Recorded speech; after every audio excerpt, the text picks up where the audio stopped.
Hi everyone, welcome to Level Up Guitar. I'm Kalen, and today we're talking about string bending. I want to first talk about the three main types of bends because I think most people don't actually know that there's really three ways to bend on the guitar.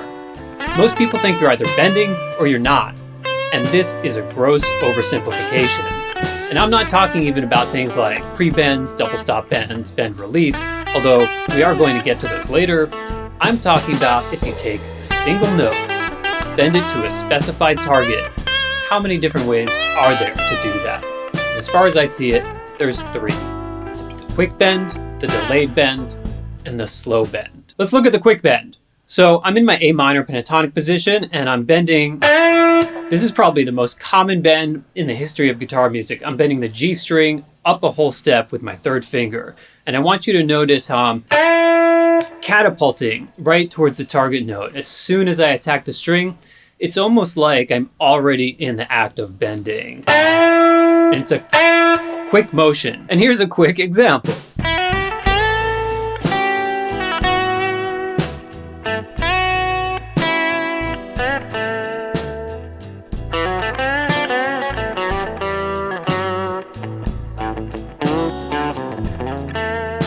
You can think of this more like an embellishment, the same as if you were sliding into a note. If you're familiar with what a grace note is in classical music, this serves a similar effect. That's the quick bend. Now for the delayed bend. A delayed bend is like bending out of a note. What do I mean by that? Instead of launching straight towards the target immediately with your attack, you're going to let the original note, the one that belongs to that fret, ring clearly first. So you're going to hear that D, and then bending up the whole step to the E natural. This is really common in phrases like where you're bending back down. Super common phrase. And the difference between these two types of bends is subtle, but significant.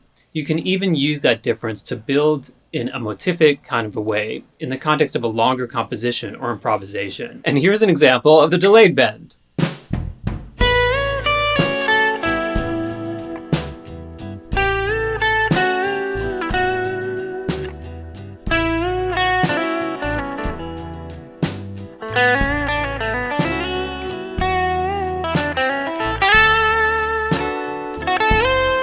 And that brings us to the slow bend.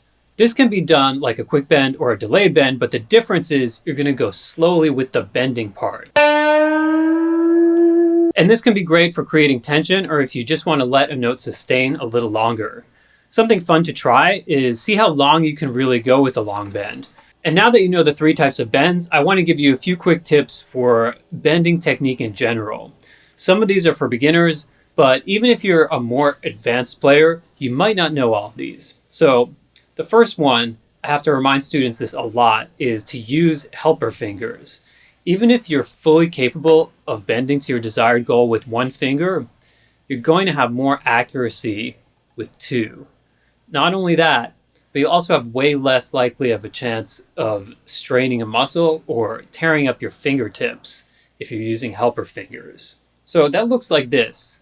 I'm using one helper finger here, but often I'll have my first finger on the string also. It's not really helping so much as just providing a little bit of support. You might say, well, the pros do it with one finger, but the truth is actually the opposite, maybe with the exception of some smaller first finger bends.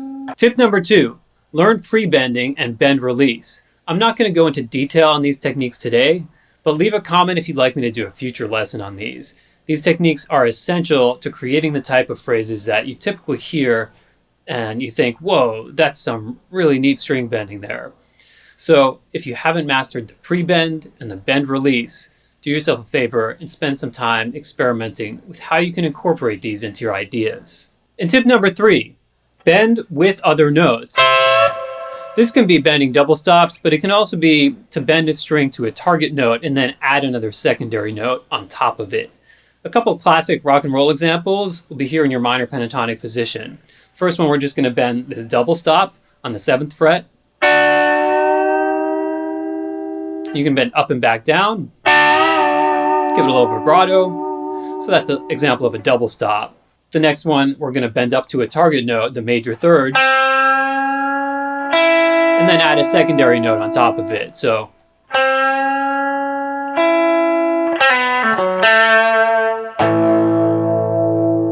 for the bonus round today, I'm going to show you how to slide out of a pre-bend. This can work in a few different places in the pentatonic scale, but it actually works best if you're able to move around the neck a little bit more.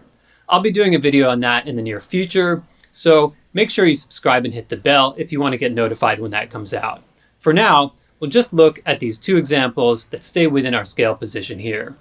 The first one is again starting on the G string, but starting a half step up on the blue note, with the 3rd finger pre-bending up a half step to the 5th.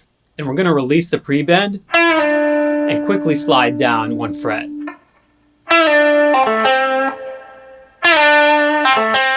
The second example, we'll start on the B string, pre-bending up a half step on the 7th fret. So we're starting actually on this G, but by pre-bending.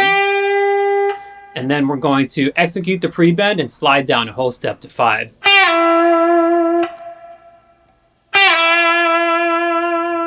Pretty cool, and a really different sound from any other way of getting between those notes. So there it is, 3 types of bending and 3 tips on bending technique. If you got something out of this or have any questions or suggestions, leave a comment. Hope you like and subscribe for more tips, tricks, and secrets from Level Up Guitar.